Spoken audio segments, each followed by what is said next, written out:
So our next set of results are the double angle results, which we're going to create using the compound angle formulas. But think of them as double angle results, not 2 theta results. Because when you think of them as 2 theta results, you sort of get in that mind, oh, I can only use them for 2 theta. But no, anytime it's double the angle. So let's create sine 2 theta, the double angle result, by making it sine theta plus theta. And as we know, sine is sine cos sine. If it's the sine, it's the sine. So we end up with sine theta cos theta plus cos theta sine theta. 2 sine theta cos theta. So if you ever do forget them and you don't have the reference sheet, which has it on anyway, at least you can create them. You know how to create them. Cosine's an interesting one though. So we turn that. We can go, well, cos sine sine. If it's not the sine, it's not the sine. And we have cos squared minus sine squared. However, we could also write it like this. Because I could change the sine squared to 1 minus cos squared. And then it becomes 2 cos squared theta minus 1. But I could change the cos squared into 1 minus sine squared. And we get another way of writing cos 2 theta. I could write it as 1 minus 2 sine squared theta. Let's create tan 2 theta. So that's tan theta plus theta. Tan plus tan on 1 minus tan, which means it's 2 tan theta on 1 minus tan squared theta. Okay, to summarise then, double angles. Sine 2 theta, 2 sine theta cos theta. Cos 2 theta we could write as cos squared minus sine squared, or 2 cos squared minus 1. But why would we want to do that? Because that allows me to make cos squared the subject, and I get this lovely formula for cos squared theta. A half of 1 plus cos 2 theta. Big deal, I hear you say. But when it comes to integration later on, and we want to integrate cos squared, it's a lot easier to integrate cos than it is cos squared. So if I can change the cos squared into a cos, integration becomes easier. That's I guess the best reason for doing it. There are other reasons why we do it. And similarly, I could write it as 1 minus 2 sine squared, because that one I could make sine squared the subject. Again, it would make for an easier integration later on. Look at those two, very similar. The only difference is the sine. So cos squared, it's a plus cos 2 theta, sine squared, it's a minus cos 2 theta. And the third of our double angles, 2 tan theta on 1 minus tan squared theta. Let's look at our examples. If cos theta equals 2/3, find tan 2 theta. Well, I'm going to draw myself up a triangle. They've told me cos theta is 2/3. I can find the other side, root 5. Find tan 2 theta. Oh, well, that's 2 tan theta on 1 minus tan squared theta. Substitute in. What's tan theta? It'll be root 5 on 2. And tidy it up. And we have our answer. No, that still needs more tidying up. There it is. Minus 4 root 5. That's interesting. What can you tell me about theta? Cos theta is 2/3. Tan theta is negative 4/5. What's something you could conclude about the size of angle theta? Well, it's an acute angle, but more than that. It has to be greater than 45, doesn't it? Because if it was less than 45, when you double it, it's still going to be an acute angle. Tan 2 theta would have given me a positive result. Tan 2 theta has given me a negative result. That suggests that the angle is between 45 and 90. Because when you double that, you get an obtuse angle. Tan's negative. That's just a little aside there. Find the exact value of sine 5 pi on 12 cos 5 pi on 12. Sine cos. Well, sine cos, not quite the result. 2 sine cos was. So I've got a half of 2 sine cos. That means I've got a half of sine double angle. Well, 10 pi on 12, which is 5 pi on 6, that's one of our exact values. 5 pi on 6, we are in the second quadrant, aren't we? Sine's positive, the acute angle would be pi on 6. Pi on 6, I still convert these to degrees when I do it. That's 30 degrees. Sine of 30 is a half, which means the answer is a quarter, which means I could have just plugged that into a calculator and it would have given me an exact value anyway. But let's forget about that point. All right, we didn't know that at the time. If cos theta is 2/3, Find the exact value of sine, a half a theta. But this is what I'm saying. It's a double angle result. Theta is double theta on 2. So I can still use the double angle results to solve this problem. I will use that rearranged formula to do it. Right? The rearranged formula was sine squared theta is a half of 1 minus cos 2 theta. So in other words, look at the doubling. Sine squared of theta on 2 must be a half of 1 minus cos theta. Right? Theta is double theta on 2.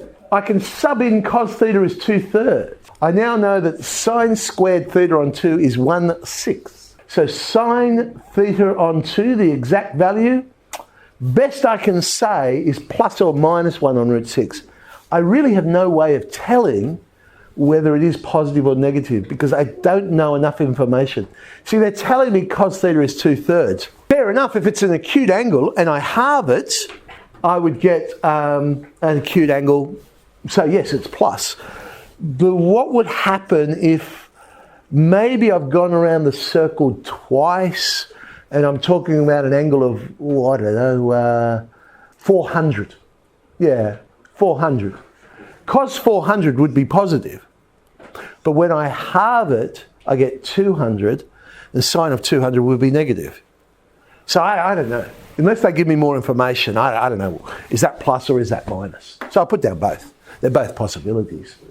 Let's prove this identity, the square root of 1 minus cos 2x on 1 plus 2x is the same as tan 2x. Notice the congruent symbol there? Because remember, with identities, we often see a congruent symbol. Congruent simply means is absolutely identical in every way. So that's what we're really saying. These are the same thing. I'll start with that square root one then. Cos 2x. Think about where you're heading to. We're heading to tan x. Well, if I was to write that in terms of sine and coses, tan is sine on cos. So on that fraction there, I would like sine to be on top and cos to be on bottom. This is where it's nice that I can write cos 2x in different ways. So if on the top I use that result for that comes out with the sine, but on the bottom I'll use it with the one that comes out cos. So cos 2x on the top, I'll say it's 1 minus 2 sine squared x. But on the bottom, I'll say it's 2 cos squared x minus 1. And look what happens. 2 sine squared on 2 cos squared. Oh, well, the 2's cancel. Square root of sine squared on cos squared. Well, hang on. That's the square root of tan squared. Tan. We've got our answer. A very old HSC question. We asked us to prove this. There was a really long way of doing it, and there was a very quick way of doing it. So that's what we're starting with. I want to prove that that is equal to 2. Well, if I do it like an algebraic fraction, look at the top. Sine cos, cos sine. And there's a negative. Now, if it goes sine cos, cos sine, it must have come from which one, sine or cos? So therefore, if it's the sine, it's the sine. So the top of that fraction must be sine 3 theta minus theta. But also look what I did. On the bottom, the sine theta cos theta, I turned it into 2 sine theta cos theta. Well, I can't just change it, and that's why I've got a 2 on the top as well. Because now we have sine 3 theta minus theta. Oh, that's sine 2 theta. And the bottom of the fraction, oh, that's sine 2 theta. Cancels, we get an answer of 2. That's what they were looking for. That's the quick way of doing it. The long way of doing it, which people did do, let me tell you, is they went, sine 3 theta. I've got to work out a result for sine 3 theta. Well, 3 theta is sine 2 theta plus theta. Sine cos, cos sine, expanded all that out. Then they had a sine 2 theta. Oh, well, I've got to change that to 2 sine theta cos theta. Expand that all out. But then you got the cos 3 theta. And they said, well, that'll be cos 2 theta, cos theta minus sine to expand all that out. It works. But by geez, it takes a lot longer. Yeah. So much quicker, make it one fraction, and you get there. Let's try this one, even older. Prove this identity. 2 tan A on 1 plus tan squared is sine 2A. And it's so tempting to look at the left-hand side. Oh, well, that's tan 2A, but it's not, because look at the bottom. It's 1 plus tan squared, not 1 minus tan squared. So apparently, this is going to be the same as sine double angle. Okay, well, I'll start with the left. I want to end up with sine 2A. So I know I'm going to end up with sines and coses. So I'll change my tans into sine on cos, and let's see what happens. Fraction on fraction, don't like that. Let's get rid of the denominators, multiply everything by cos squared a. The top becomes, oh, look at that, 2 sine a cos a. Well, that's sine 2a. But look what happens to the bottom of the fraction. Cos squared plus sine squared, which is, of course, so we have sine 2a. So remember, with your identities, if you're unsure, bring everything back to sines and coses, and let's see what happens. All right, we're going to find the sine of 2 times the inverse cos of 3/5. Remembering, inverse cos of 3/5 is representing an angle. So this is sine of a double angle, sine 2. I'll let theta equal that just to make life easier for myself. Draw myself up a triangle. Now what we got?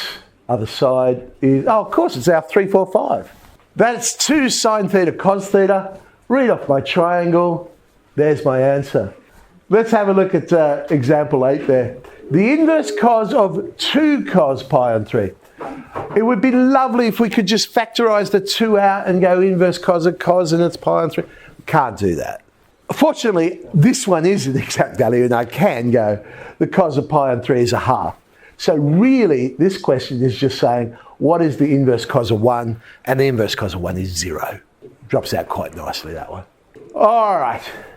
That's enough listening to me for the day. 17E.